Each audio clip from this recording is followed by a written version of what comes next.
Hello, good morning mga ka-tech. Bali, magre-repair tayo ng ating UPS, backup UPS ES 500 EPC run. Yan. Bali, meron din tayo ditong bagong battery mga ka-tech. Yung store niya is Aspic. Natin binili siya sa Aspic. Bali, February 2020 pa to. Bali, yung ano niya mga ka-tech is 12 volt 7 amp yung spec ng ating battery and capacity. Kita ko sa inyo yung error nitong ating EPC backup UPS mga ka-iTech. I-try natin i-power on siya.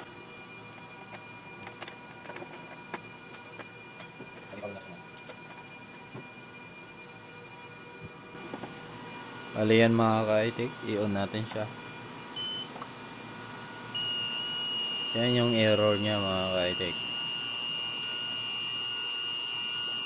Kung ganyan yung maririnig nyo, nagbi-beeping sound siya yung ating EPC backup UPS.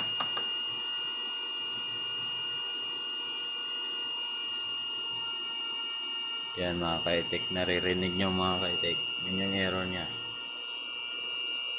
Blinking green lights, tsaka tumutunog, nagbi-beeping sounds. So yun mga ka-iTech, patayin na natin siya. Ang pagre-repair nito mga ka-iTech, basic lang naman yung gagawin pa lang natin.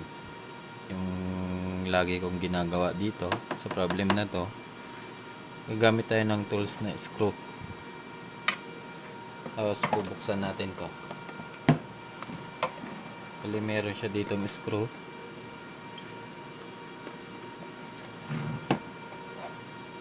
Buksan natin siya.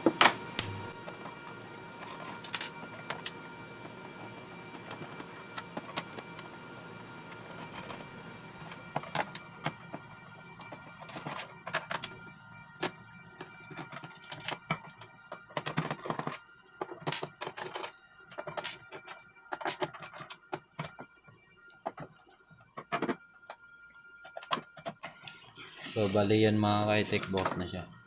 So yan mga ka-iTech dubs, nakakuha na natin to yung mga tornilyo.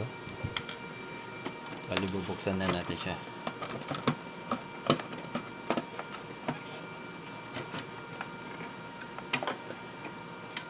Tapos tatabi muna natin tong takip.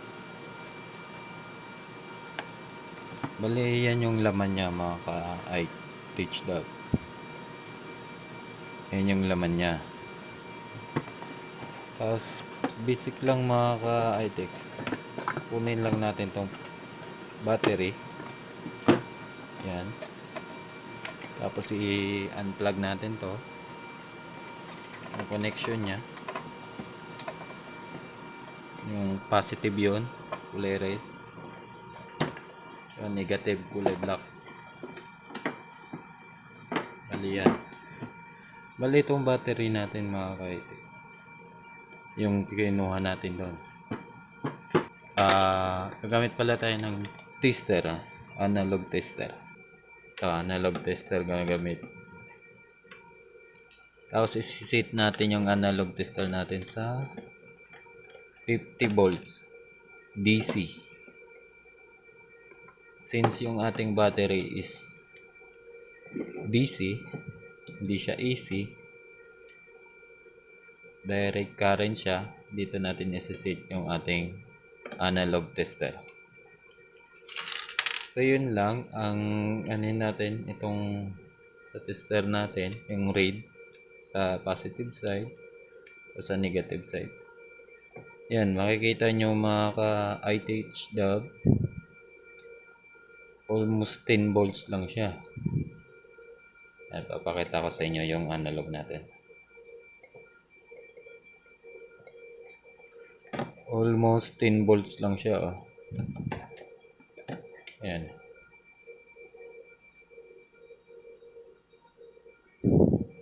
10 volts lang siya. Dapat yung range nito is 12 volts o kaya 13 volts. Pinaka niya 13 volts. Since 12 volts yung ating battery, dapat ma-detect natin siya doon to 12.5 or kaya 13 volts.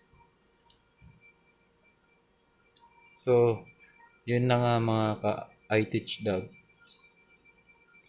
Ang ating pinaka may error is yung ating battery. So, ito itatabi muna natin yung ating tinanggal na battery doon sa ating UPS. Tapos, meron tayong bagong battery, yung kanina na pinakita ko. Yun. Make sure lang na same spec siya nung ating tinanggal na battery mga ka-dabs. Bali 12 volts, 7.2 amp. Yung voltahe niya is 12 volts. Tapos yung capacity niya is 7.2 amperes. Yan mga ka-iTeach. Bali iti-test din natin to kung may range siya ng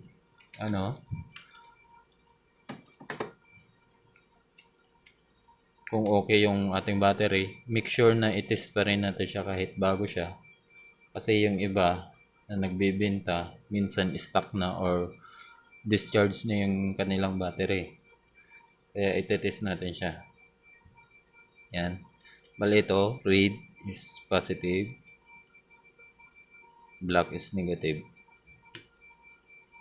So ayun, mapapansin nyo mga ka-iTeach Dogs, nandun na siya sa 12.5.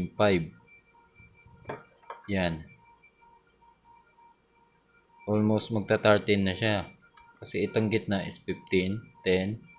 Bali doon tayo magana sa 10, 20, 30, 40, 50. Sa ating analog. Doon tayo magbabase. So yun mga ka-iTeach. Bali siya. Almost 13 volts siya. Or 12.5 volts. So good yung ating bagong battery na ikakabit. Itabi muna natin yung ating analog tester. Ganun lang ka mga ka-iTeach. Bali i-install na natin tong bagong battery natin dito sa ating UPS.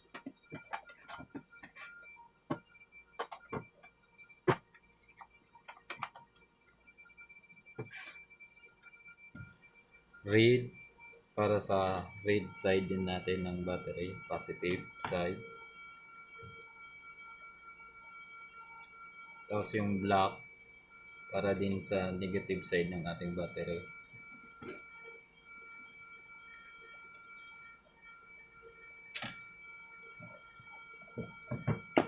So yun mga ka-iTeach Dogs.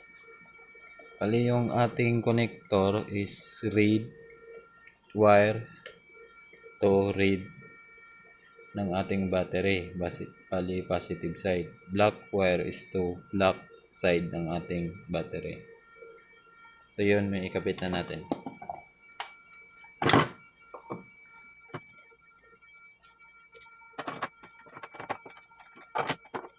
Bali may isang tornilyo dito kanina. Yun lang muna ang higpitan natin. At yun lang muna ikabit natin. Bali titis muna natin siya kung okay na. Tsaka natin ikakabit yung lahat ng tornilyo.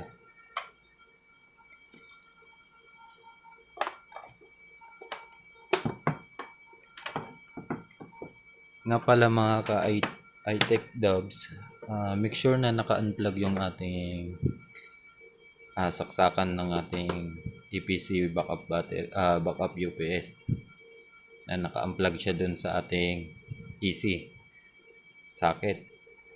Dali sasaksak natin siya ngayon. So yan, ititest na natin siya, ipa-power on na natin. Yun, isang beat lang ng sounds. Tapos wala na yung niya, indicator na patay hindi yung green. So, ganun lang kadali mga ka-iTech Dubs. Bali, gawin natin, iti-test natin siya sa ating, kung may output yung ating socket. Bali, sisit lang ulit natin yung ating analog tester sa EC220. Tapos, i-check natin dito. So, yun, meron. Ayan na.